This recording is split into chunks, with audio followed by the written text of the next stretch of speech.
In this video, we're going to be discussing the Rashba, Rabbi Shlomo ben Avraham Ibn Aderet.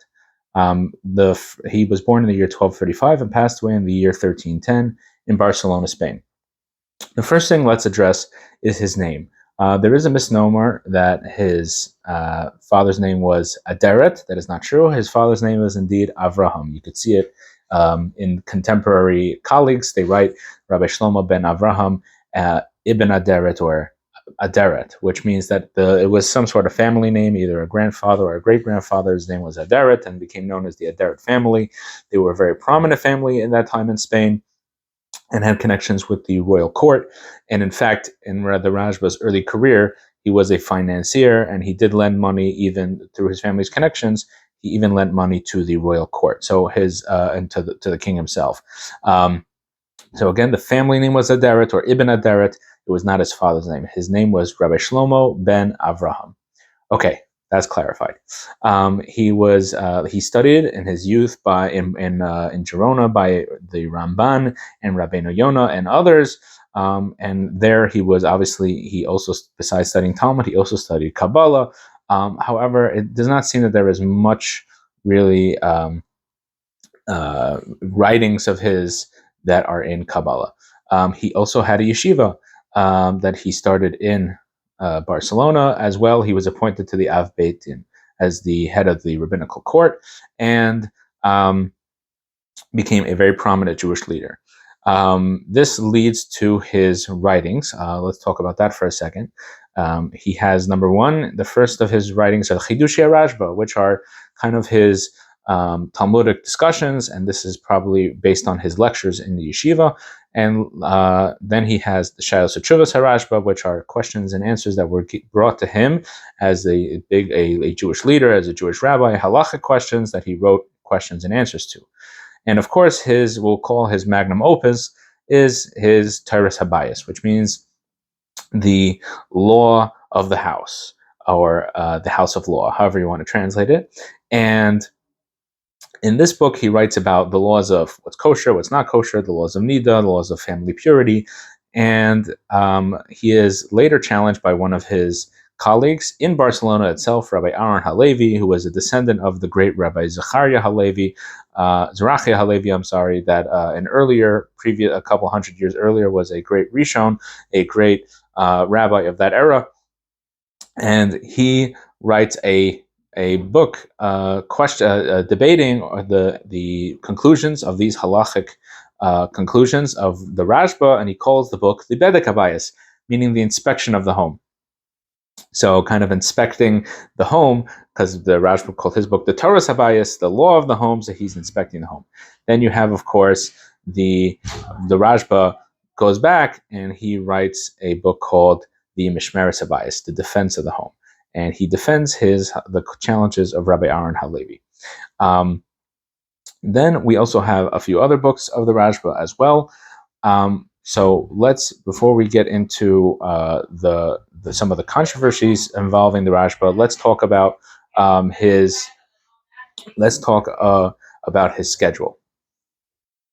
One time, the Lubavitcher Rebbe spoke about this idea at a Farbrengen, at a Hasidic gathering, and he said that one time he came to the previous Lubavitcher Rebbe, his father-in-law's study, and this was at a time in the early 1920s when the Jewish people were being persecuted in the Soviet Union, and the previous Rebbe was trying his best to keep Judaism alive, and because of this, he had to travel to Moscow, and the train was going to leave very soon, and the whole house is upside down. Everybody is rushing and going, and the previous Rebbe is sitting in his study as if nothing is going on, and he is totally focused. And the Rebbe was totally blown away by this presence of mind of him to be involved in something that was a very important task and something that required his time and brain space.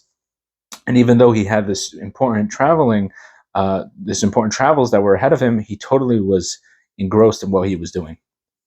And the previous Rebbe told him that he had heard from his grandfather, the Rebbe Maharash, that this was the way the Rashba conducted himself. This is why it's relevant to our discussion, that the Rashba was an extremely busy man. he gave 3 lectures a day. Now, these 3 lectures were not like, okay, he just talked about whatever was on his mind. These were lectures to people who were considered the Rashba students, meaning they were high-level Talmudic scholars in their own right. And so obviously he had to prepare for these lectures as well. In addition to that, we know he was the rabbi of his area, so he had those responsibilities. He also, like we said, he had correspondence and these questions and answers. We have 4,000 of these questions and answers that were brought to him extant, and we know there are much more that are not extant. So obviously a very busy person. And in addition to that, he was a doctor. At some point, he became a physician, like many rabbis of his era. He did not want to make a living from his rabbinic work, and he was a doctor. And obviously, he saw patients. That takes a lot of time. So, nonetheless, the previous Rebbe told the Rebbe, and the Rebbe repeated this at a Hasidic Farbrengen. Nonetheless, he always found time to take his stroll. It was important for him to take a stroll for half an hour. And the key to this idea was that when he was taking his stroll, he wasn't thinking about his lectures, he wasn't thinking about his patients, he wasn't thinking about his responsa. He was totally focused on what he was doing at that moment. And the same thing applied. When he was giving his lecture, he wasn't thinking about his stroll, he wasn't thinking about his patients, he wasn't thinking about his responsa. When he's giving his responsa, he wasn't thinking about his patients, wasn't thinking about his whatever else he had to do. And when he had his patients, he was focused on the patient. He wasn't focused on that. And this is what is called hatzlacha bizman, success in time. So it's a very important lesson from the Rashba of how to compartmentalize and be focused. Even though a person could be extremely busy with many different things, it's possible to accomplish a lot if you focus on what you're doing and not be distracted by what you may have to do later. So just a side thing, we also see how from the story, number one, we see this important lesson, but as well, we see what he was busy with, these different communal responsibilities. Now let's get into some of the controversies regarding the Rashba. The first thing we'll talk about is some of the disputations he had. We know that he was challenged by both Muslims and Christians to debates, and he was forced into them. And he did write down, it seems that he wrote down the debate about the Christians. I'm not sure with the Christians. I'm not sure if he wrote down the debate with the Muslims, but we know that he did have a debate with Muslims as well. Another controversy that he had was a very important idea. So at this time, we have philosophy is taking over the world. That was the thing of the day, and we're not going to get into it, but the Maimonides and his A Guide to the Perplexed was part of that, but we'll leave that to the side for now.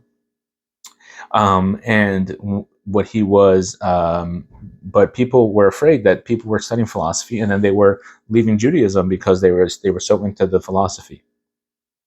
So when the Rush, Rabbeinu Usher, who we spoke about in a previous video, he was running from his life from Germany. And he ends up coming to Toledo in Spain. But before he got to Toledo, where he was invited to become the rabbi in Toledo, he stops in Barcelona and he spends a few weeks together with the Rashba, these great two Ashkenazi and Sephardic minds. They meet together, and at that point, they discussed many halachic things. And one of the things that they did was they came to this agreement, and they wrote together. They wrote a ban on Jewish people studying philosophy until the age of 25. So they did not want young people to be studying philosophy until they reached a more mature age. So that is something that the Rashba was very involved with, and kind of this Sephardic and Ashkenazim coming together for the betterment of the Jewish people. Now, the last controversy we'll discuss is Rabbi Avraham Abulafia. Rabbi Abulafia was a Kabbalist at that time, a very strange, bizarre, interesting character and story. He wrote a lot of Kabbalistic teachings. He was against kind of what today we would call classic Kabbalah, which includes the Zohars and what we call the Rihanna Kabbalah of the Spheros, of the divine attributes of God. He was against that type of Kabbalah. He viewed it more in way of letters. Not to get into the details, but the Rashba, after Rabbi Avraham Abulafia, after he actually wanted to convert the Pope to Judaism, and he goes to Rome, and he's arrested, and he's exiled. And at that point, the Rashba wrote a very compelling letter denouncing him as a fraud. It seemed that he had messianic aspersions as well. He thought he was the Messiah. He thought he was Mashiach and a prophet. So, and the Rashba kind of put the whole thing to bed and denounced him as a fraud and a fake Mashiach. And that seemed to be the end of that. However, in more recent times, so a few hundred years later, we have the Chida. He wrote a letter saying that the Rashba was incorrect, and that indeed Rabbi Avraham Abulafia's Kabbalah is very important and is the word of God. And also Rabbi Avraham Abulafia, from his place of exile, also defended himself, said that the Rashba had never met him, etc. And till today, in more modern times, I would say in the past 30, 40 years, some more of his writings have been published. And it seems that some other famous Kabbalists, including Rabbi Chaim Vital, we'll discuss later, quotes him, but not by name, so it's not clear if they're directly quoting him. All the more modern Kabbalists want to say, meaning, again, last 30, 40 years, they want to say that he is quoting him. I'm not going to get into that, whether he is or he isn't. Again, his name is not mentioned. But today, there seems to be people are very, very interested in Abulafian Kabbalah, and there's a lot of meditation in it and stuff like that seems to fit the modern what modern people are interested in. So it's definitely come up again, this controversy. But again, we're not going here to decide whether the Rashba was correct or the Chita was correct or somewhere in the middle. But that is the controversy that the Rashba was involved with. As well, the Rashba was also involved, something very important. He was also involved in translating the Rambam wrote his commentary on the Mishnah, was written in Arabic, and the Rashba was some way involved in encouraging the translation of that into Hebrew, which preserved that commentary for generations to come. So we'll leave it here, as the legacy of the Rashba is one of his halachic prowess. Again, he is quoted many, many times in the Shulchan Aruch and the Tur and the Beis Yosef of all the modern. Many halachic ideas are solely based in the Rashba. Again, a great Sephardic rabbi, but again, worked with Ashkenazim as well. And as a Kabbalist, by denouncing Abulafia, he was trying to bring Kabbalah back, instead of it being a Kabbalah of trying to do miracles and stuff like that, or the Kabbalah of letters versus attributes. He felt that he was pushing Kabbalah into the right way. And again, he was against philosophy, which fits with the Kabbalistic approach. So definitely had an influence on Kabbalah, on Jewish mysticism. And but his main legacy is that of being one of the greatest rabbis of that generation, and being one of the greatest halachic codifiers of that generation. And of course, like we said, also this lesson that we can learn from him about time, usage of time, and maximizing the time that we do have. Thank you very much for joining. If you have any comments, something I could have said, should have said, something if I made a mistake, please put it in the comments, and we look forward to seeing you in the next time.